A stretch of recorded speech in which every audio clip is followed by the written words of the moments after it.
Bienvenue chers spectateurs, et merci d'avoir choisi notre chaîne aujourd'hui. Je suis ravi de vous retrouver pour vous présenter une histoire fascinante et effroyable à la fois, celle de l'assassin d'Alexandre Côté, le maniaque Jeffrey Dahmé. Ce sujet est à la fois captivant et terrifiant, car il nous plonge dans l'esprit tordu d'un tueur en série qui a commis des actes impensables. Mais au-delà du simple récit macabre, nous allons explorer les raisons qui ont poussé Dahmé à devenir un meurtrier, et tenter de comprendre les mécanismes de sa folie meurtrière. Préparez-vous à un voyage sombre et troublant au cœur de l'esprit d'un homme dont les crimes ont marqué l'histoire. Nous allons aborder ses méthodes, ses motivations, et les conséquences tragiques de ses actes. Vous serez sans aucun doute captivé par cette histoire hors du commun. Mais je vous mets en garde, cette vidéo contient des détails perturbants et peut ne pas convenir à un public sensible. Cependant, si vous êtes prêt à plonger dans les profondeurs de l'horreur humaine, je vous encourage à regarder jusqu'au bout. Avant de commencer, je vous invite à vous abonner à notre chaîne, à liker cette vidéo et à laisser vos commentaires.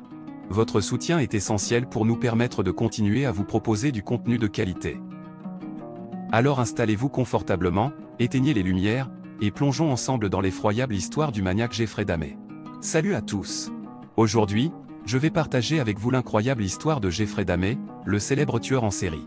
Oui, vous avez bien entendu, le tueur vivait juste à côté de chez vous, dans une banlieue paisible, menant une vie apparemment normale. Mais derrière cette façade ordinaire se cachait un monstre impitoyable. Jeffrey Dahmé est né le 21 mai 1960 à Milwaukee, dans le Wisconsin. Dès son plus jeune âge, il a montré des signes inquiétants de cruauté envers les animaux. Il aimait disséquer les cadavres de chiens et de chats trouvés dans les bois voisins, ce qui aurait dû être un avertissement pour ses parents.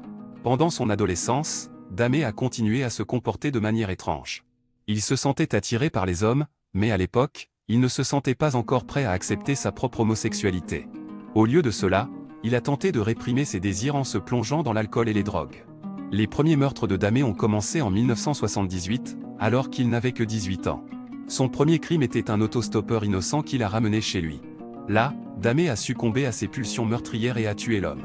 C'était le début d'une série d'actes horribles qui allait durer des années. La méthode préférée de Dahmé pour tuer ses victimes était de les étouffer ou de les étrangler.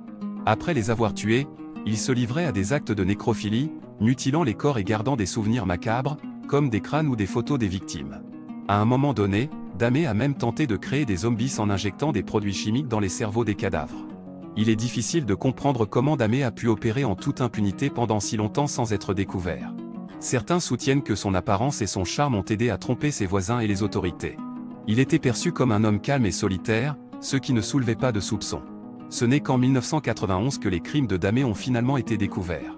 L'un de ces derniers survivants a réussi à s'échapper et a alerté la police. Lorsque les forces de l'ordre ont fouillé l'appartement de Dahmé, elles ont fait une découverte macabre.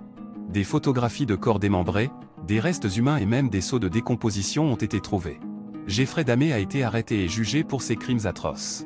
En 1992, il a été condamné à 15 peines de réclusion à perpétuité. Malheureusement, sa vie en prison a été de courte durée. En 1994, il a été tué par un autre détenu lors d'une agression. L'histoire de Jeffrey Dahmé est à la fois fascinante et terrifiante.